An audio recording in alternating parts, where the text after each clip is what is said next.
تمہارا بھی پاس آ کے بیٹھ جانا ہے مناسب، اس بزم میں تو ولی بیٹھے ہوئے ہیں۔ دوران نعت ہماری اس محفل کی زینت بنے حضرت علامہ مولانا حافظ و قاری اظہر صاحب، اور ان کے ساتھ ابھی ہماری اس محفل کی زینت بن رہے ہیں جناب حضرت علامہ مولانا عثمان رضوی صاحب۔ میرے برادروں اور کرم بہت ہی خوبصورت انداز میں اپنی حاضری بھی پیش فرمائیں گے۔ نعرے کی گونج میں ان کا استقبال کرے گا نعرہ تکبیر، نعرہ رسالت، نعرہ رسالت، نعرہ تحقیق، نعرہ حیدری۔ جو یہ نا ماستے کونی بابا خادم رضوی صاحب آئے ماشاءاللہ۔ مہمانوں کو ایک دفعہ پھر دل کے اتھا گرہیں، سب کی طرف سے مستظمین محفل کی طرف سے دل کے اتھا گرہیں اسے خوش آمدید کہتا ہوں۔ میں اوان میں اگلے قاری کی طرف بڑھنے لگا ہوں اور اپنی حاضری کا بھی آغاز کرنے لگا ہوں۔ حمد باری تعالیٰ سے اپنی حاضری کا آغاز کروں گا۔ آپ احباب نے اس حمد میں شامل ہونا اور کہنا ہے سبحان اللہ۔ کیا کہنا ہے؟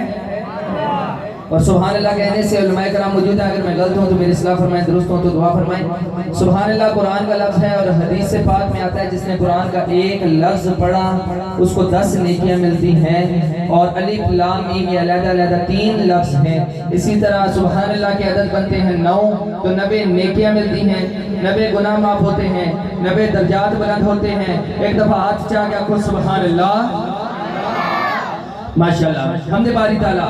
شاعر کہتا ہے کہ تو رحیم ہے، تو کریم ہے، تو رحیم ہے، تو کریم ہے، تیری ذات سب سے عظیم ہے، ہم پہ بھی ہو تیرا کرم، تیرے کرم پہ ہم کو یقین ہے۔ تو رحیم ہے، تو کریم ہے، تیری ذات سب سے عظیم ہے، ہم پہ بھی ہو تیرا کرم، تیرے کرم پہ ہم کو یقین ہے۔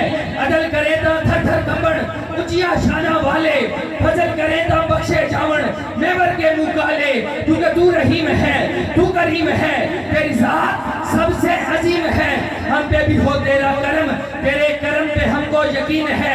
رحمت داد ریا الہی ہر دم وگرہ تیرا، تیہک قدرہ بخشے مینوں کم بن جاندہ ہے میرا، کیونکہ تو رحیم ہے، تو کریم ہے، تیری ذات سب سے عظیم ہے، ہم پہ بھی ہو تیرا کرم، تیرے کرم پہ ہم کو یقین ہے۔ ایک گناہ میرے ماں پیو بیکھن دیوڑ دیس نکالا، لاکھ گناہ میرا مولا بیکھے پردے پاوڑ والا، کیونکہ مولا تو رحیم ہے، تو کریم ہے، تیری ذات سب سے عظیم ہے، ہم پہ بھی ہو تیرا کرم، تیرے کرم پہ ہم کو یقین ہے۔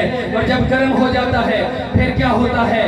شاعر کہتا ہے جب کرم ہوتا ہے پھر ہوتا یوں ہے کہ جان جس شے میں ہے اسے رزق خدا دیتا ہے۔ جان جس شے میں ہے اسے رزق، جس کا عقیدہ ہے کہ رزق خدا دیتا ہے، محبت سے بولے گا سبحان اللہ۔ جان جس شے میں ہے اسے رزق خدا دیتا ہے، وہ تو کیڑے کو بھی پتھر میں غذا دیتا ہے۔ جان جس شے میں ہے اسے رزق خدا دیتا ہے، وہ تو کیڑے کو بھی پتھر میں غذا دیتا ہے، اور ڈال دیے جاتے ہیں آگ میں جب عاشق اس کے، پھر وہ آگ کو بھی گلزار بنا دیتا ہے۔ ڈال دیے جاتے ہیں آگ میں جب عاشق اس کے، پھر وہ آگ کو بھی گلزار بنا دیتا ہے، اور غرق ہو جاتا ہے فرعون کا لشکر پل میں، غرق ہو جاتا ہے فرعون کا لشکر پل میں، قافلہ موسیٰ کو وہ پار لگا دیتا ہے۔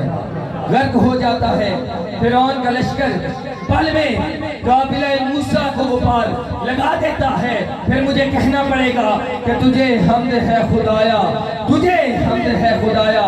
ایک دفعہ میں بولوں گا، ایک دفعہ آپ باپ کی آواز سننا چاہوں گا، تجھے حمد ہے خدایا، تجھے حمد ہے سنایا، آواز بلند، تجھے حمد ہے خدایا، تجھے حمد ہے خدایا، تو نے نور سے لوہو قلموں کرسی کو سجایا، تجھے حمد ہے خدایا، تجھے حمد ہے خدایا، لوہو قلموں کرسی کو سدرہ سے سجایا، سدرہ کو ساتوں آسمانوں سے سجایا، ساتوں آسمانوں کو تاروں سے سجایا، تاروں کو سفیدی سے سجایا، سفیدی کو چمک سے سجایا، چمک کو دمک سے سجایا، دمک کو بادلوں سے سجایا، بادلوں کو پانی سے سجایا، پانی کو مٹی سے سجایا، مٹی کو جڑوں سے سجایا، جڑوں کو تنے سے سجایا، تنے کو شاخوں سے سجایا، شاخوں کو پتوں سے سجایا، پتوں کو کلیوں سے سجایا، کلیوں کو پھولوں سے سجایا، پھولوں کو خوشبو سے سجایا۔